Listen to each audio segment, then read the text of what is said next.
The last few years have been something of a rollercoaster, I think it's fair to say, for our guest this morning. Michelle Thomson rose to prominence during the independence referendum. She was elected as an SNP MP in the 2015 landslide, quickly becoming the party's business spokeswoman, but she withdrew from the whip a few months later when allegations over property deals she was linked to emerged. Now, those allegations were probed by police. Last week, the Crown Office said there was no credible evidence and there would be no criminal proceedings. Ms Thomson never rejoined the SNP and didn't stand at the general election last year. I'm delighted to say she's here for her first broadcast interview in some time. Good morning. Good morning. There's a lot to get through over the next half hour or so, and I hope we can come to all of it. But let's start with what happened last week when you were told by the Crown Office there was no evidence against you, there would be no criminal proceedings. How did you feel? Well, to be honest, not even remotely surprised. I had always been quite clear that I had done nothing wrong from the very outset, as you recall. Obviously, though, however, I was relieved because I'd been living under quite a level of strain and stress for some time. And of course, as ever in these things, it's not just you personally, it's also your family and also my team who had been so supportive to me when I was an MP. So clearly I was relieved and clearly relieved that I can now get on with the next chapter in my life. Supportive, you say, your team were. It seems from some of the interviews you've given to the papers this morning, you didn't think everybody in perhaps the wider SNP was as supportive as they could have been. Let's recap a bit and go back to that period when you were still on the SNP front bench. You'd just been elected, you were the party's Westminster business spokeswoman. Reports on those property deals emerged. Within days, you were no longer business spokeswoman, you were no longer in the party. When you stood down from the SNP whip, there was speculation you'd been forced out. What happened? Well, the first inquiry came in, I think it was just before, a couple of days before the 20th of September 2015. And I remember speaking to Angus Robertson because, of course, I had no idea what happened in these events. Although I had done some media during the independence referendum, it was really speaking on behalf of Business for Scotland. I had no experience of kind of being the centre of a media furore, if you like. And he just referred me to the head of comms in Westminster, and I mentioned it to her as well. But I wasn't clear what was happening at that point. An article was published on the 20th of September, and to be honest, it didn't really get much traction at all because it was wiped off the pages by so-called Piggate concerning David Cameron. But then the following Sunday, again, I had an inquiry on the Friday, and on the following Sunday, there was a much more potentially reputationally damaging article to me on the Sunday, and by the following Tuesday after that, everything, every paper, and it was a particularly damaging one in the Herald. Now, during that time, I didn't actually hear anything from the SNP, so I was kind of left to be honest, to my own devices. What do you do in here? And unfortunately for me, having no experience, I didn't do anything. I failed to take the attempt to rebut the things at the time because I had no support and I had no experience, if you like. And it wasn't until the Tuesday that the business convener of the SNP, Derek Mackay, and the chief whip at Westminster, Mike Weir, came to see me. And Derek had said to me quite clearly in the first meeting, look, to be honest, I think we need you to resign the whip. And I said at that point, well, I don't want to resign the whip. I'm an SNP MP. That's what I signed up for. And he said he would let me know later in that day. So later in that day, I did get a telephone call confirming that that's what they wanted me to do. And again, I did protest, but I was kind of led to believe that, well, if I didn't do that gracefully, things would be even worse. And to be honest, they were in a pretty bad state at that point. I had journalists camped outside my house. I had constant calls. And of course, bearing in mind that I've got a family. So it was a frightening and disturbing and alarming time for someone. Although I've had lots of business experience, I just had no experience of the kind of hotbed of media kind of furore, and that made it very difficult for me. So the decision to leave the party wasn't one to leave the party at the time you thought temporarily, wasn't one that you took yourself. It came from the leadership. Absolutely not, because let's bear in mind, I joined the SNP in what is now East Dunbartonshire when I was 16, there can be nobody that would say that I'm not fully committed. I mean, I obviously did a lot in the independence referendum, but people remember me touring, for example, for Winnie Ewing, when she was a Highlands and Islands MEP. And I wanted to be an SNP MP, not just an MP, although obviously being an MP of any sort is, of course, very good. So, no, absolutely not. It was not my choice and it was not my decision. Now, we'll stick with the politics and come to the media coverage and everything a bit later. But over that period, you remained out with the parliamentary party in Westminster. I know you were still close to a number of your colleagues there. But earlier this year, the SNP group unanimously called for you to be readmitted to the party.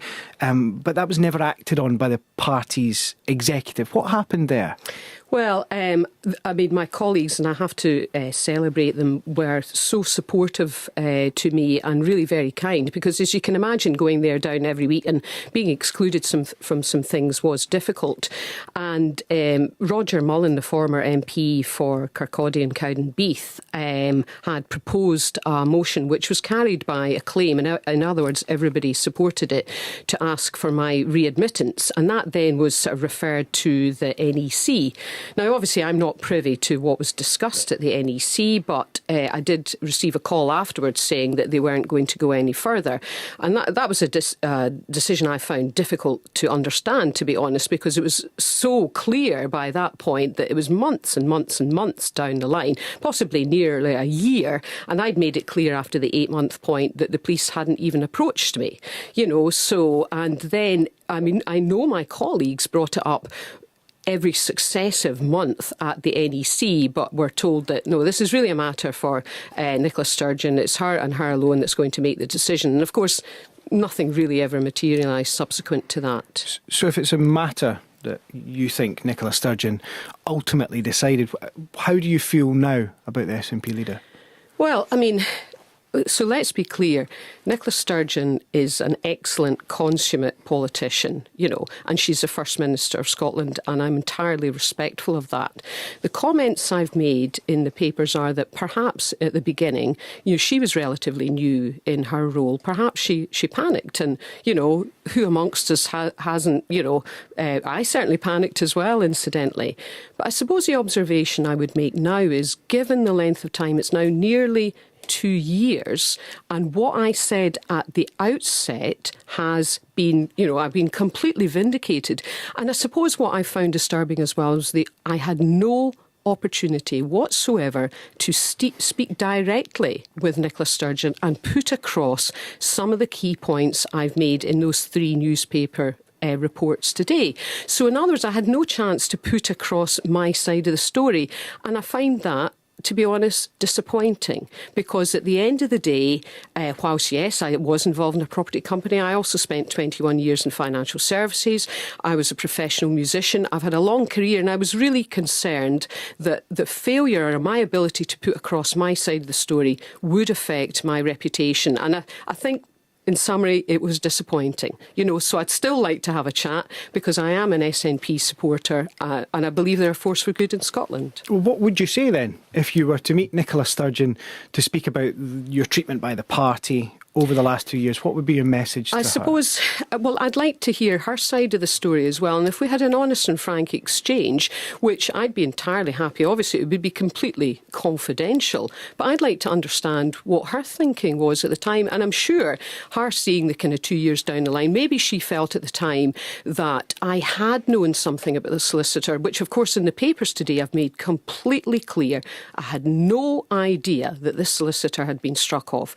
Maybe she thought I did know, and unless we have a conversation, we can never put these things to right. So I'd also make clear as well that in terms of processes within the SNP, it's really important that in a large organisation you have processes that are fair, robust and transparent. And I had no idea what the process was, because the process seemed to be different for other people to what it was for me. And I don't think that's fair. And I didn't think I deserve it because demonstrably I have been entirely loyal to the SNP. I remain, incidentally, entirely loyal to the SNP. And I didn't think that it was fair the way I was treated. Why do you think you were treated differently to other people? And perhaps you could give us some examples. Well, I have no idea why I was treated differently. But take, for example, we've seen other politicians within the SNP have also had difficulties. And, if you think the first staging post is a bad media story, which is in effect what it was for me, I agree that there needs to be something in place where somebody, clearly, if they're found guilty of a crime, there absolutely has to be steps taken there. There's perhaps an argument for steps being taken if somebody is charged with a crime. But I had neither of those. Neither was I, incidentally. I wasn't arrested, I wasn't detained. I attended and spoke with the police on one interview on a purely voluntary basis. I was not arrested. So I've seen other politicians in the SNP actually be convicted of things and they retained the whip. I've seen other MPs be arrested and they retained the whip. Incidentally, action, I believe, was correct, but I'm merely pointing out how different it was for me. It sounds like you're angry about your treatment by the party. There has been speculation in some quarters that power within the SNP is too concentrated, namely the leadership, the SNP leader Nicola Sturgeon and her husband, who's chief executive of the party, Peter Murrell. Do you think that's a problem? In principle, I believe it's a problem. And I agree with Kenny McCaskill, who has called this out already. Now, I'm saying that I have no direct experience of where I have seen issues occur. And, so I can't call it out in that respect. But in principle, from a corporate governance point of view, there is no other organisation where you have the leader married to the chief executive. So I would suggest that the potential for that risk exists. And why would you take the chance? So in principle, I would flag it up as a concern, but I can't actually call out an individual incident where I've seen it causing an issue. I should say the party did put out a statement earlier this week praising your dignified approach, saying that they wish you well for the future. Do you want an apology from anyone in the SNP? Well, I think that would be befitting. Who from? I would say the leader of the party. You think Nicola Sturgeon owes you an apology? Yes, certainly somebody very senior. Yes, I would greatly welcome that. And I felt that the SNP statement, whilst, I thank you for recognising that it was dignified, I don't think it's unrealistic. It's Sunday today. I've not yet had an approach from the SNP. I don't think it would be unrealistic for me to hope that they would approach me, given my longevity within the party, given to the fact that, as every journalist knows, and you yourself know, Nick, I have not spoken to a single journalist throughout the entire nearly 2 years that I've been asked. Yes, I bet you have. So, I would hope, in all honesty, that the SNP would approach me. And I believe, given the support, which I have to say has just been absolutely marvellous, I've been really just so touched by it from common, hard-working SNP MPs, members rather, the people who are out delivering leaflets in the rain, how much support I've had from them. I think that's what they would like to see as well, in all honesty. As you've mentioned, you've not really spoken over the past couple of years about what's at the heart of this, these property deals involving the company you were involved with, M&F Property. So let's have a chat about that and hear what your side of the story is. Now, as I mentioned at the start, the Crown Office have made clear that there's no evidence of legal wrongdoing. Tell us a bit about your involvement in the company and these property deals that caused the controversy. So, as I said earlier, most of my kind of business career has been delivering kind of large-scale change programmes in various corporate companies. And when I left RBS, I met up with a former business partner of mine who was already running a business where he provided a service for people who were looking to sell their houses but who were struggling to sell them. And we formed a partnership. There were four of us, so I had a 1/4 share in it. And my role was mostly to do with finding buyers for properties. So one thing I'd like to make clear to everybody is that at no point was I ever in any houses or negotiating with sellers, which is something I never had the chance to bring out before. So anyone said, well, she came into my house, that frankly is not true. I did not deal with that side of it. Now, and of course, it's rather complex, the stories about it. It refers to these so-called back-to-backs, which are kind of quite complex ways of structuring deals, but they were commonplace at the time. And again, the idea that I would knowingly go in and do something that there was even a hint of illegality is frankly ridiculous and really just it's out of order. And of course, there were many solicitors at that time who did these types of deals. And indeed, it was a solicitor who suggested to me rather than the other way around. And there were many investors also doing these type of deals. And I kind of find myself wondering, if they were such a big concern, why hasn't there been an inquiry about them? Why hasn't more been made of them? And I notice even the Times today, that has, of course, they were the leaders on it, they're now commenting the lawyer, when at the time, of course, it was all about me. 7 years ago, the only person. How can that be? I doubt it. As well as the legal case, some of those who raised questions over this, including the Scottish Labour leader, Kezia Dugdale, spoke about the moral dimension. So some of the properties were said to have been bought for less than they were worth and sold on very quickly for a profit. Were they fair? Again, it's helpful to understand how this would operate. So some of the language that was used at that time, for example, targeting vulnerable people, that suggests to me going out to people. And that I can absolutely say that was not the case. I wouldn't have stood by that. And I would also point out that if there's anyone who does feel aggrieved, then I can only apologise. I never, ever want to, in any of my business kind of dealings, want to, diddle someone. It's just not appropriate and it wouldn't be fair. The way it operated was that my ex-business partner had a website, and if people wanted to sell their house, they would review the website. Now, it would say quite clearly in the website, we might be able to find you a buyer, but incidentally, you will receive less than the current market value.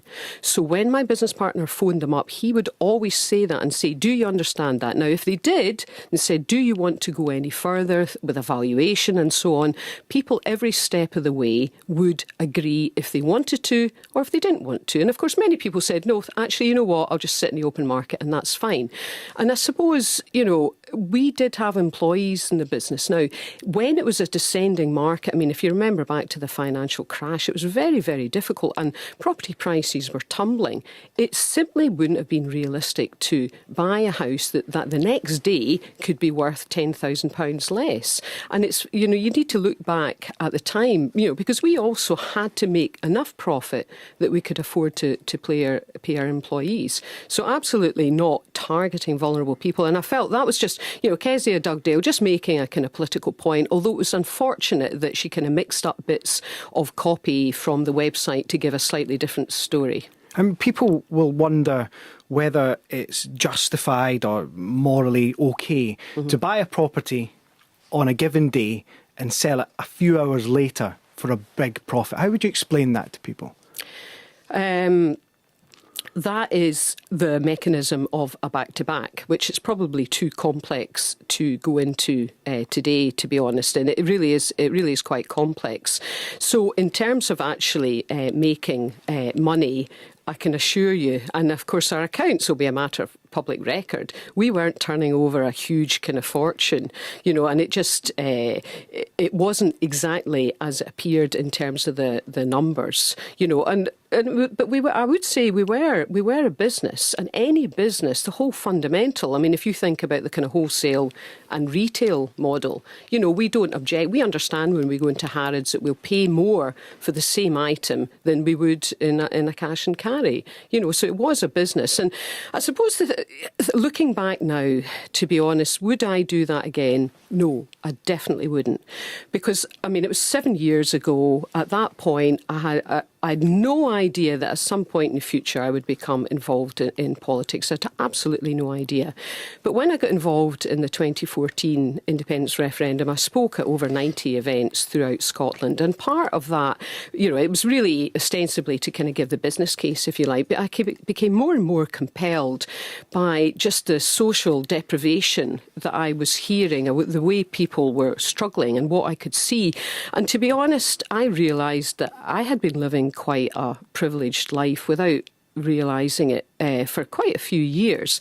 And it shocked me. And I have to say I was a bit ashamed as well, because I didn't come from a family with a great deal of money, and I'd ended up being quite fortunate. And it was actually for that reason that I made the promise, and I said it in public as well. I habitually said I had made the promise to use all my skills, knowledge, drive and experience to try and shape positive change in Scotland. And I know many people have heard me say that, and it was a direct consequence of what I saw. And it's exactly for that reason why I'd still like to use my kind of drive and skills and experience to help shape positive change in Scotland.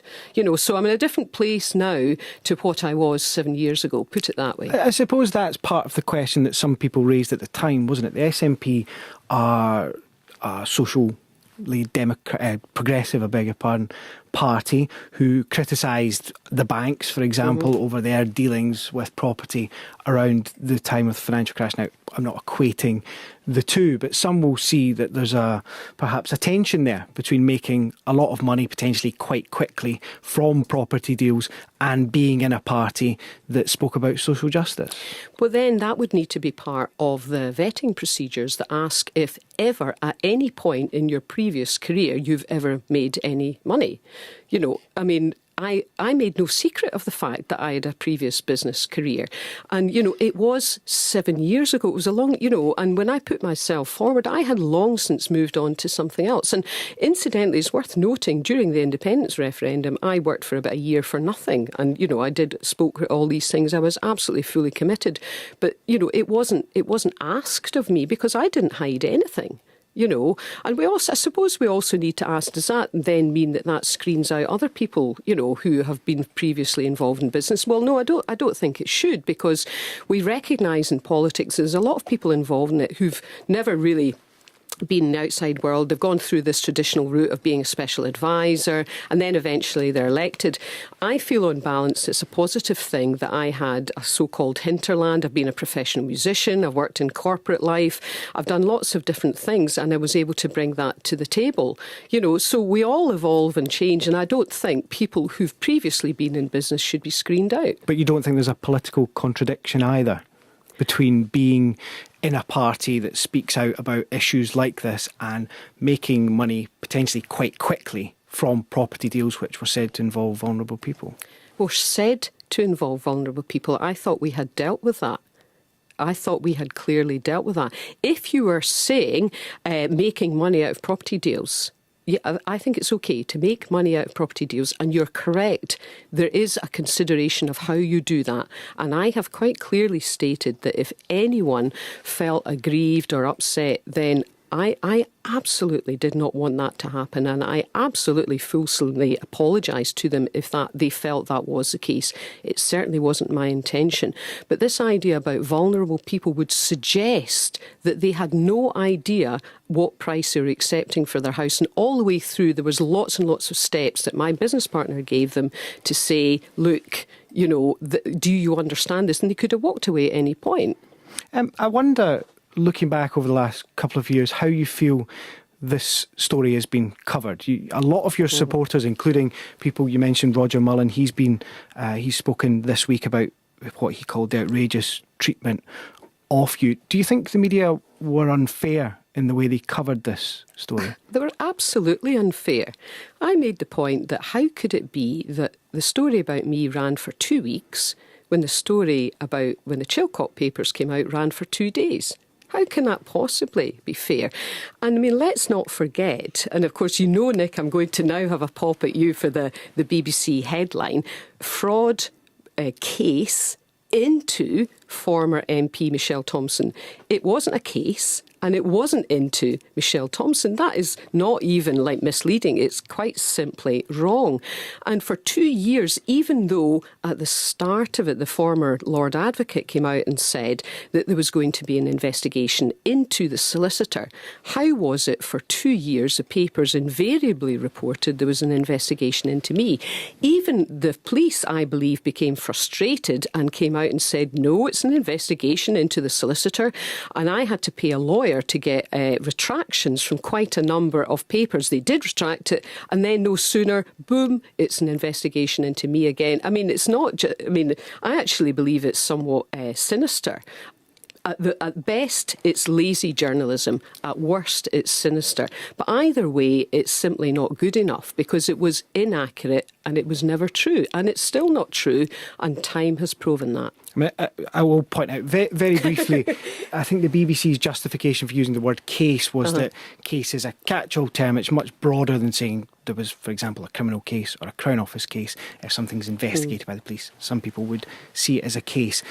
Just to add on to that, actually it's not case, it's case into former MP, yeah? That is the thing. So I can accept the catch-all thing around case, but it was case into former. It wasn't into me, it was into the solicitor, of which I was one of many clients that he had. And there were many solicitors doing this with many, many clients as well. And it's the fact that there was a continual linkage. And of course, a linkage between myself and Natalie McGarry, who's in a totally different set of circumstances. We were pilloried and we were hung out to the dry by the media.